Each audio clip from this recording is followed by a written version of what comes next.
Hello, today we're talking about Make Savannah, Maven Makers, and the place where I met them was both, the Make Savannah Fall Festival. The event was free and open to the public. There were vendor booths, music, a bonfire, and a chance to meet a lot of local makers and entrepreneurs. Today we're speaking with Rebekah from Make Savannah.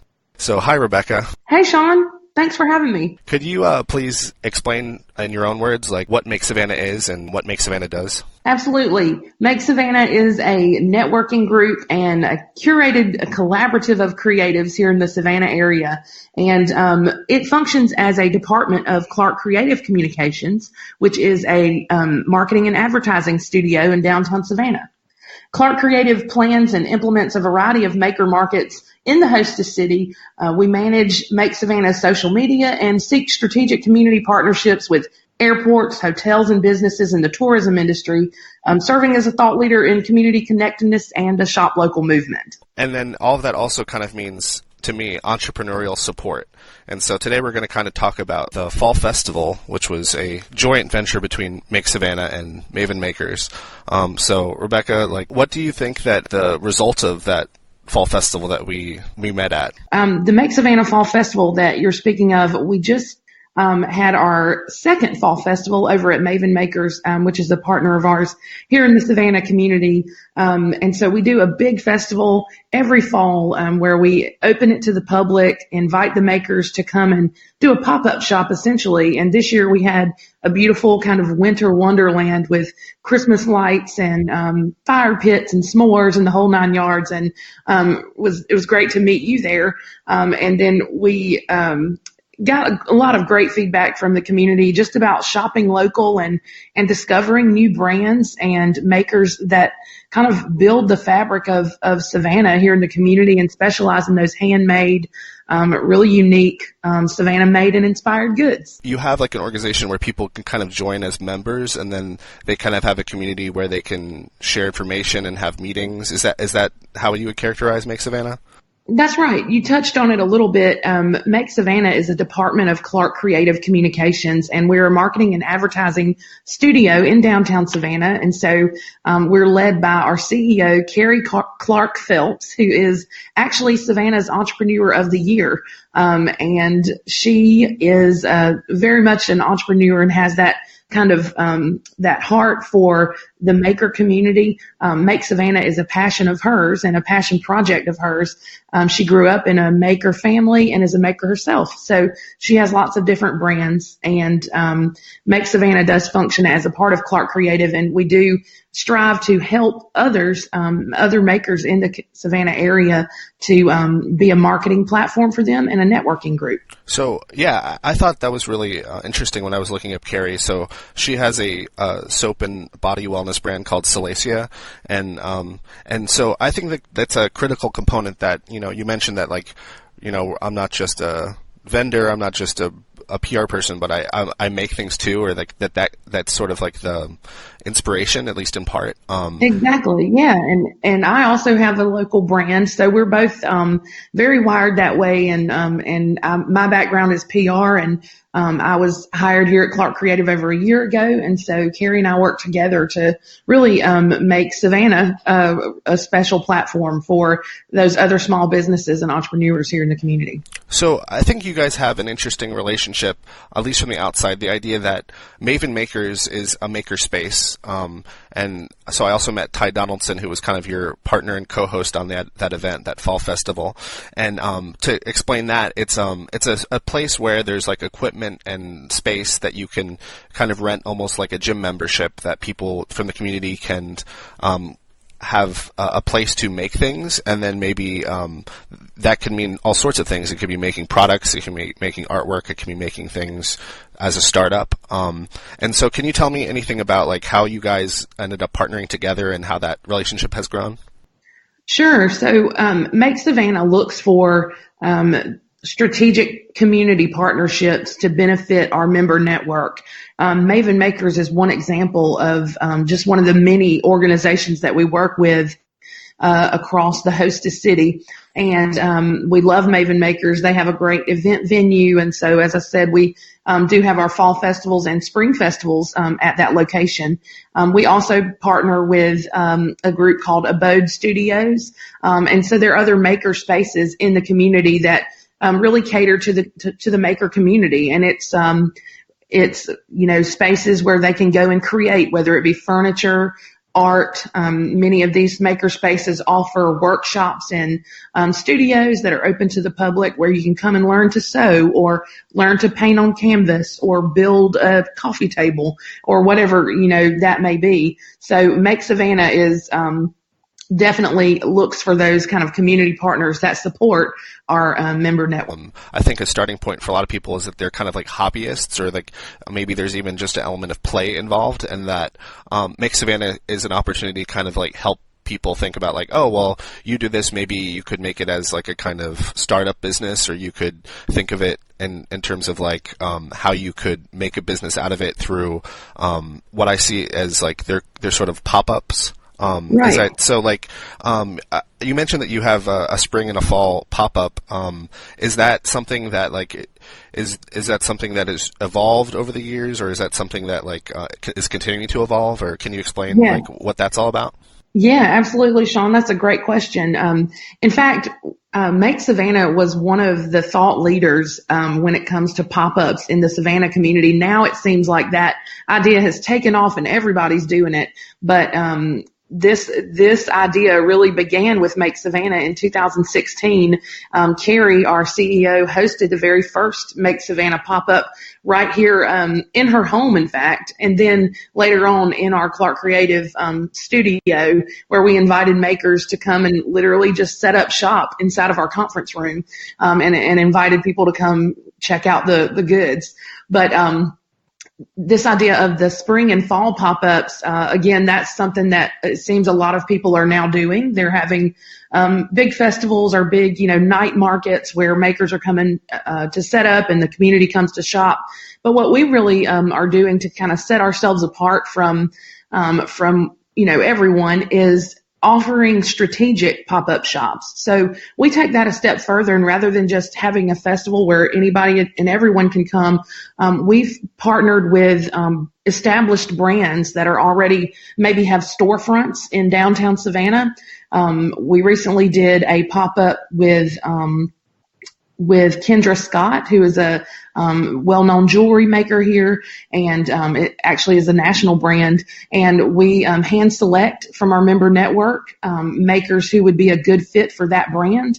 And then the idea is that everyone invites their audiences. So we all have audiences that we've built. And when you can share that audience and, tap into the same market, that's really where our marketing expertise comes in. And that's kind of the benefit that we offer to makers who are out there on their own or who may not be able to do that by themselves. If people are trying to understand, like, what does that look like? So at the Fall Festival, it's almost like similar to like church bazaars where people have like different tables or booths. But then Right.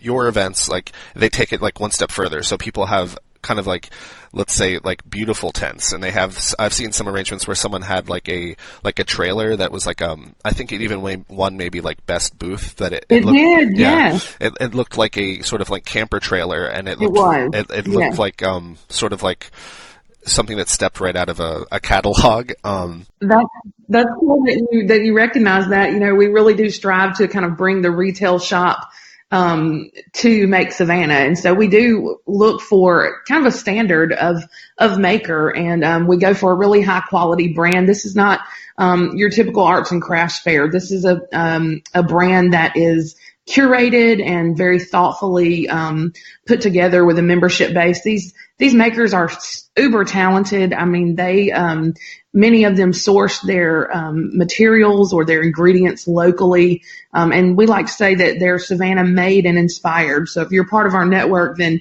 you either, if you're a furniture maker, then we have one guy that makes cutting boards from pirate ship plank wood, and, just super cool stuff that, you don't find in your everyday souvenir shop or, even arts and crafts fair. So yes, we definitely by design, design these festivals to be a place where tourists and locals can come and discover, Savannah Maiden inspired goods. Yeah, and I think also an interesting aspect is that it's almost like an inversion of the sort of LA pop-ups that are now. Like the idea that like there'll be a kind of big corporation, they'll have like say like just for example, like a fast food joint will have like a pop-up in the middle of the city, and the idea is that it's like it sort of gets people's attention at this kind of temporary location. But yeah, it's like a restaurant pop-up in New York or LA, but it's think of it as retail. And it's done really high end and really well. Mm-hmm. And then also interesting that like the purpose is different as opposed to it just being refreshing a famous brand. This is almost launching brands, and before they get the step of having a brick and mortar. Sean, you get it. I'm so glad that you get it. Like you're speaking our language. That's exactly what we had hoped that people would take away from our events, is that we want to celebrate those up and coming small business owners and entrepreneurs who are, who have an amazing product that may just not have the marketing platform. And that's what we exist for, to give them that platform and showcase them and put them out there. There's nothing new under the sun. Like people call them different things, but it's all about, the execution. So like, for instance, I think, 10, 20 years ago, people used to use the term like trunk show. And right. That was like for like fashion in particular. Yes. And now it's kind of like evolving for the market as it changes. Exactly. And that even overlaps with the term maker. So like, I think between Make Savannah and Maven Makers, it almost, from my outsider perspective, that there is a kind of eye towards entrepreneurship. So, like, it almost seems like part and parcel that a lot of the quote unquote makers who, like, if you're a sculptor, you're a kind of maker, and if you like some of the people at your event, they made greeting cards, they made traditional fine art sort of things, but they're all kind of makers. So like. And in the Atlanta area, like one of the things that kind of has been overlapping with the term maker has been open source, meaning like that there's a kind of sharing spirit. Is that something that you think you see in Savannah, or like how would you characterize that kind of making vibe in the Savannah area? Oh yeah, I think that this community is so ripe with makers, and for me, the word maker was a new term, up until about a year and a half ago, and now I feel like it's just common knowledge, but it's Savannah has SCAD, which is the Savannah College of Art and Design, the university right here. That is those folks are graduating all the time, and they're already just a creative bunch. And then, just the very nature of Savannah as a city with the architecture and the historical elements is such an inspiring place. And so there's just this vibe of creativity and a sense of makers all around us. And we, have a very much a thriving community on social media and, very much a community of support. These guys that, come to our Make Savannah festival or fall festivals and, any of the pop-ups that we offer, they all know each other. They all kind of see each other at the events, and Make Savannah has also served as a conduit for that kind of networking. So, they really do get to know each other and really buy each other's products. Within our platform, one of the things we love to offer is a member to member benefit. So if you're a member of Make Savannah, you get oftentimes discounts from fellow makers that you shop with using special codes that we give among our members. So there's all kinds of little nuances that we design for that purpose. Interesting, yeah. So you're mentioning that kind of like leadership sharing, kind of like that meeting networking, and I think it's easy sometimes when you talk about like we're supporting entrepreneurs that it can kind of just sound like a bunch of sound bites, but I saw like a number of very specific programs that I thought were very useful. So like for instance, like I'm going to just mention the things I saw and you can kind of expand on them if you'd like. So like I saw a couple things. One was like the Creative Insiders, which was that like your website was like asking people to write about the local entrepreneurs. And another thing I saw that was kind of interesting and stuck out was that there was a tab that was like saying it was like a jobs tab, a job board, and the idea was that like you could basically if these people who are these like budding entrepreneurs, if they need labor help, that they could find this community and be like, maybe you could help me build out this furniture or build out this edition of soaps or whatever it could be. Yes, yes. So that's exactly right. The job board was developed because of a need that we saw within our community. We have a lot of makers that are individual business owners, and so many times they are doing their side gig as a side hustle to their full time job or whatever it may be. And so what we found was so many of them were like, well, I would love to be able to attend this market, but I'm not going to be able to produce my products in time or as many products in inventory as I need to support this market. So I really need help. And we thought, why not offer a job board where these makers can hire help? And whether it be a college student or just anyone that needs part-time work, that way, it could serve as another resource. I've talked to makers who, they had a kind of success on a local level, but they had trouble scaling and saying, I trust my family, like they help me, like let's say making cookies, and then right. If I get sick one weekend, that means like maybe we're not going to go to this event. And if you have like a ready pool of like people you trust or like a program involved in your local area where you could say like, hey, I could use 2 people or one person or whatever this weekend for this specific event. Like that's such an awesome resource. Exactly. Yeah, very much needed. So one thing that there's there's a membership option, and then there's also like these kind of public events where people can freely kind of come and check out the vendors. Do you want to discuss like your membership program, or like I see that you have like featured makers versus like general membership? Sure. That's exactly right. We kind of speak to 2 audiences for Make Savannah. So Make Savannah outwardly serves as a way for people to discover Savannah made and inspired goods, no matter if you're a local or a tourist or just somebody passing through and you want to know what is really unique about Savannah. We want to be that first resource that comes to mind for that shopper or visitor. And then the other audience is the maker community. So we have a tiered membership program that we designed and developed to cater to those makers depending on what level they wanted to become invested. So each one of those memberships, there's a free level, a growing business level, and a pro level. And our free level, you join that, and that pretty much puts you on our radar. We add you to our email subscription list and send out, you can become a part of that email list, and you get information about events that are happening and what's going on. And then at the growing business level, that's $150 a year, and it is just an invested level where you get discounts for setting up a booth at, say, Fall Festival, and other events you may get to attend free, such as our quarterly roundtables, which are educational in nature. And then that top tier membership is the very top, and it's $600 a year, and it definitely includes the prime spots at our fall festivals, and definitely those strategic partnerships that we talked about. So that is designed to be the very top growth, and for those makers that really want all of those premium level benefits. Right, and I'd like to just kind of put that in a little bit of perspective, because I think once again, if you haven't been on the circuit, there could be this kind of feeling of like, oh, that it costs so much money and like you have to spend money to make money. But I think like if you spend any sort of time on this kind of circuit, I'm going to call it, like, so at art festivals, for instance, like you'll have like a booth fee, and essentially like it's almost like tied into you have 2 annual events, and in addition to all like the kind of support things like the meetings, like you're basically like for the cost of your booth fees, you're getting to be a part of this community. Exactly, and it really pays for itself. You're right. Some makers may look at that at first glance and think, "Wow, that's expensive," but really, it is a deal. It's a steal for all of the things that we promote and do for those makers. And really, this is we make very little profit from Make Savannah. It is truly a passion project of our CEO's Carrie Clark Phelps, and as I said, she's a maker herself with Salacia Salts.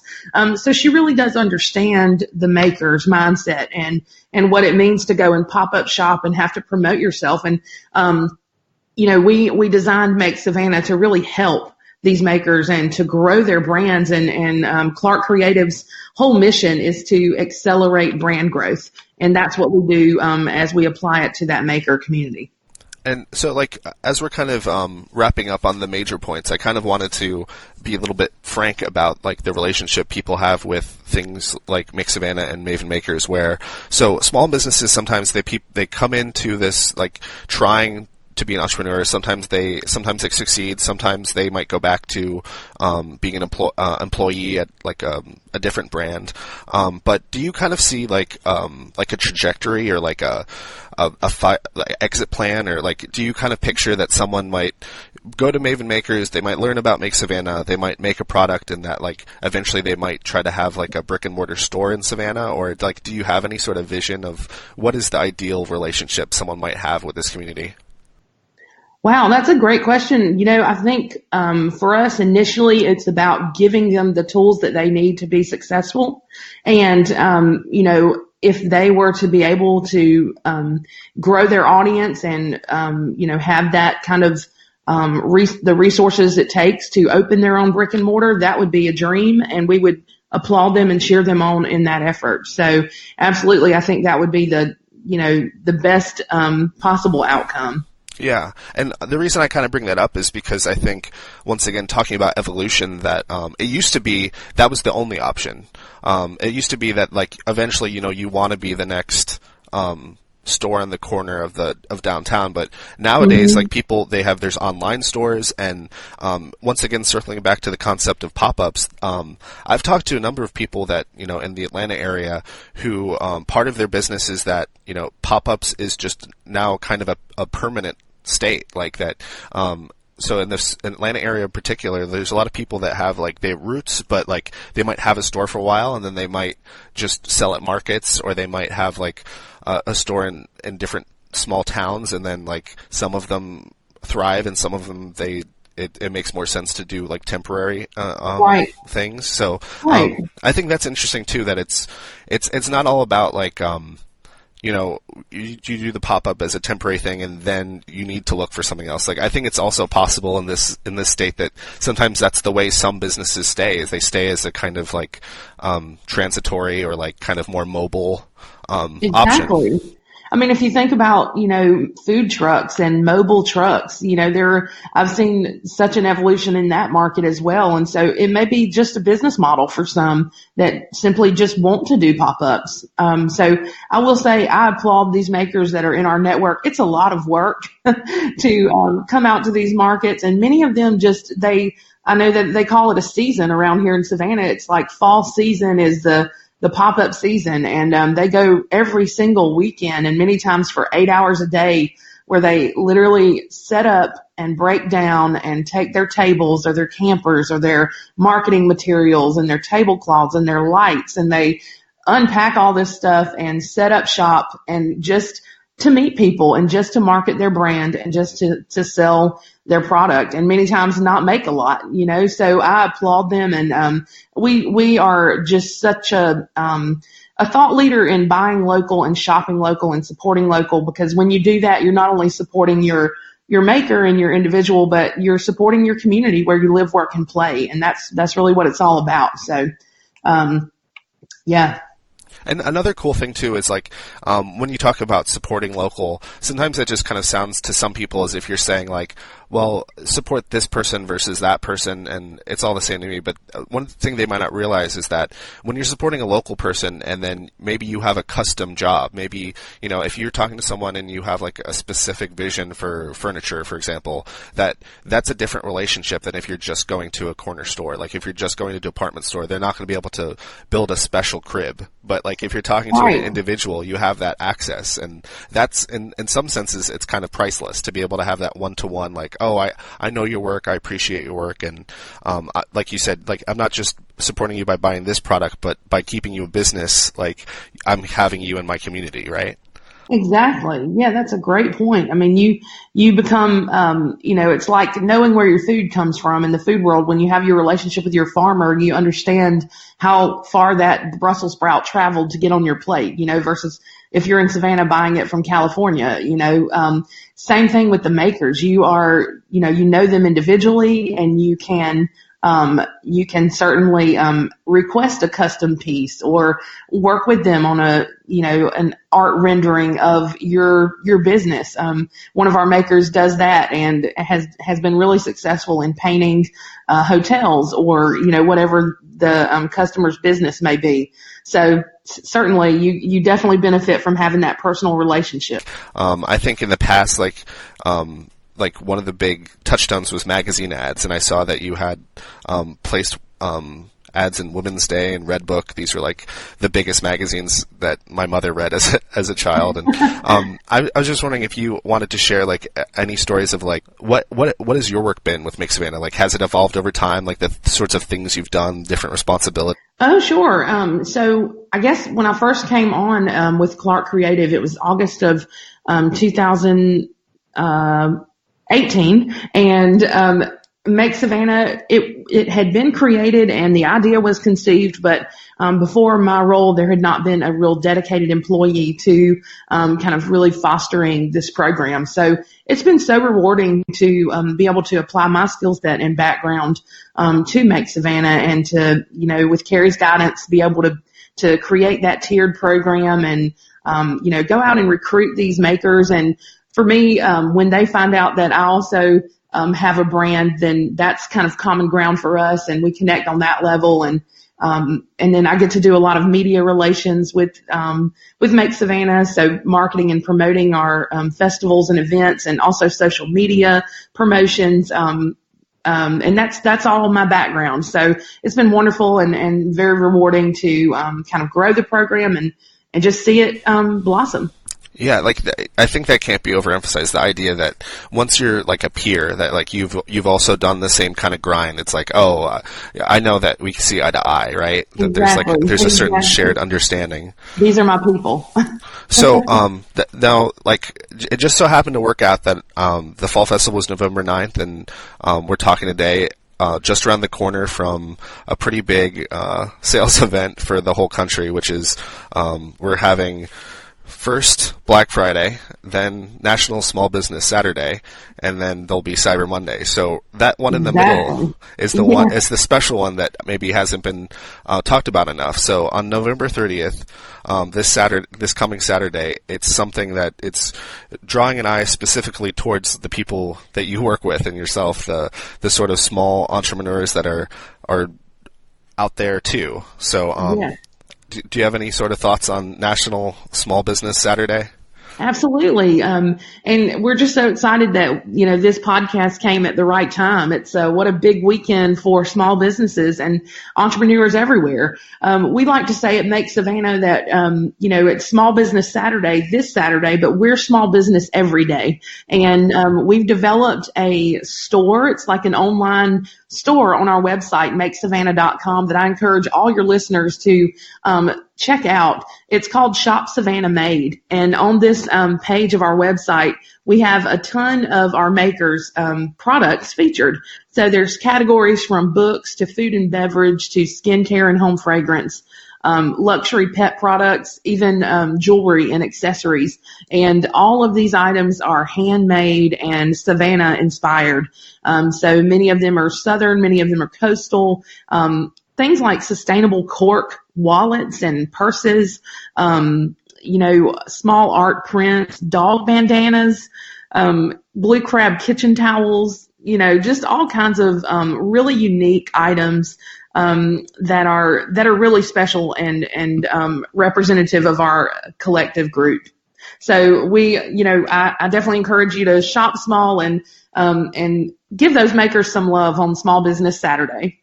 Yeah, and I think, like, just to be kind of totally honest, there's some people that, they get caught up in it and the hype of these opportunities, and sometimes they leave disappointed. Like, I there was, like, a while back, people were really hyped about Amazon Day, and then they would go on and they wouldn't necessarily find anything they liked. So I think that it's good to be aware that there are other options out there. Like, I think people kind of forget sometimes, like they go to like the same thing every time. They might check Amazon, they might check eBay, they might check Walmart.com or something, and they kind of forget that there's a whole world out there of small businesses they can check out. And what's fun too is not just that they have a specific thing in mind, but that you're getting this kind of cornucopia of individual tastes and like their individual artisan options, like you said. Yeah. Yeah, it's not mass produced. It's not everybody gets the same thing, one size fits all. It's very custom, very unique. And really there's something for everyone. I know that sounds cliche, but we literally have a cone cake kit where you can bake cupcakes and put them in ice cream cones with your nieces or your daughters, or and then we have, strawberry oven mitts and oyster necklaces. It's just, they're such talented makers, and they really put a lot of thought and passion into the products they create, and they're worth shopping. So, I think that's a perfect time to bring up how people can find you the easiest. And so you can't get easier than just going to MakeSavannah.com. And if you just typed into Make Savannah to Google, it'll pop up real easily. Is there any other things you want to plug, or other places people should check out? We are super active on social media, and many of our makers live on Instagram. So you can find us at Make Savannah, and then certainly on Facebook under Make Savannah as well, and Twitter.